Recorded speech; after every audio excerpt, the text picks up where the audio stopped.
বাবা মায়ের কষ্ট সে তো নয় তো ভোলার মতো, যার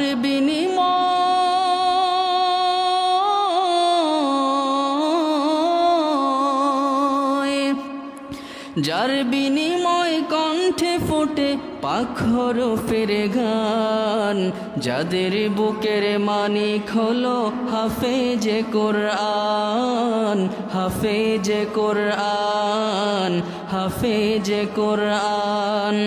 হাফেজ হতে গুরুজনের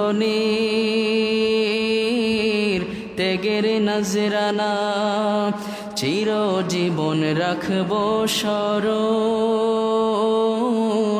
কভু ভুলবো না। হাফেজ হতে উস্তাদজিদের ত্যাগের নজরানা, চিরজীবন রাখবো স্মরণ, কভু ভুলবো না। জেনে বুঝে মানলে কোরআন হাফেজ হওয়ার পরে, বেহেশতের সুপারিশ পাবো আপন জনের তরে। অনন্তকাল